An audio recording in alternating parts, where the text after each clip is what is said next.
Dr. G, Imaginarium. So, one of the biggest lies that I hear spread out all over the place in the Western world is the idea that our identity is essentially something that can be purchased.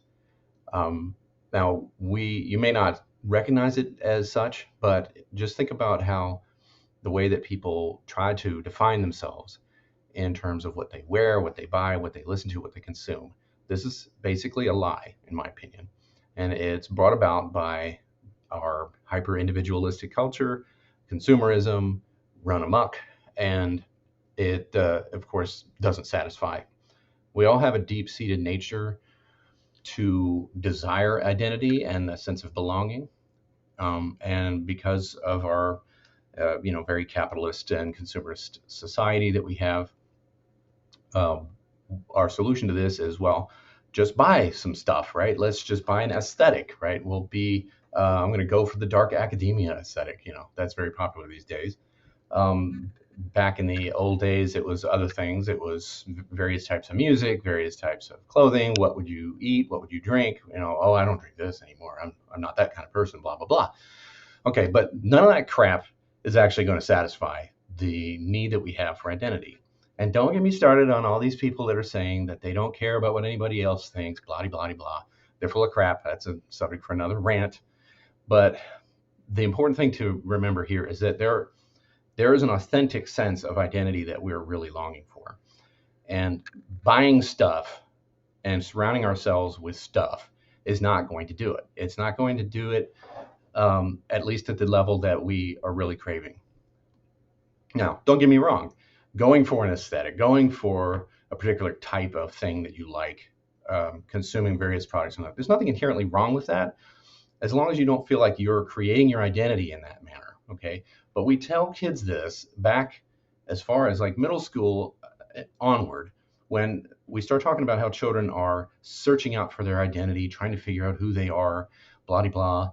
But the problem with that is, well, okay, how do you answer that question?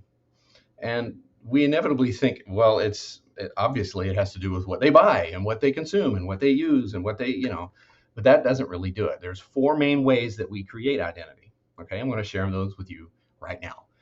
Number one, a meaningful and trusting commitment to another person in a long-term relationship. Not easy to achieve. There's a lot of talking heads that blabber on about this endlessly in our society, so I won't spend too much time on that, but it is part of it. It's part of who I am, is who I am in relation to this other person who I'm long-term bonding with. Number two is family and friends. And yes, some people have families that are very toxic. And so by that, I mean found family. That can be the same thing. But folks, I'm not talking about social media and friends on Facebook and all that kind of stuff. I mean, people you spend time with face to face, blood, guts, the whole thing, in person, eye to eye. Okay. That's what's going to satisfy this. That's how I'm going to define my identity from this in this dimension, right? This second part.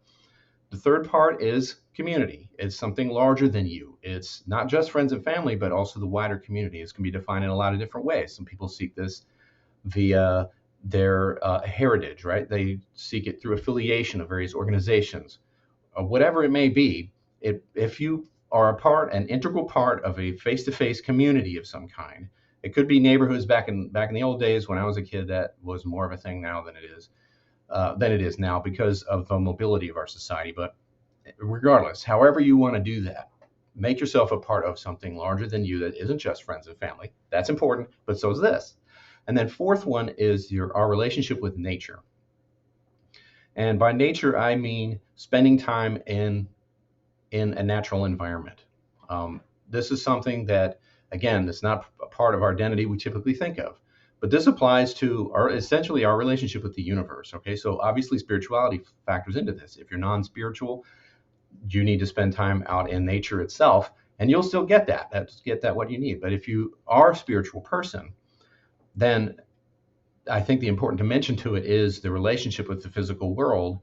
If your spirituality recognizes that as partially or fully divine on some level, the gods one or many, however it is that you relate to that, that's going to be a part of your identity as well.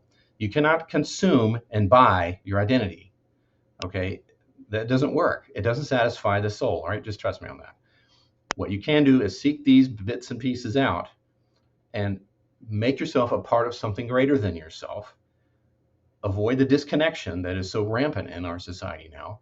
And that's how you do it. Okay, rant over.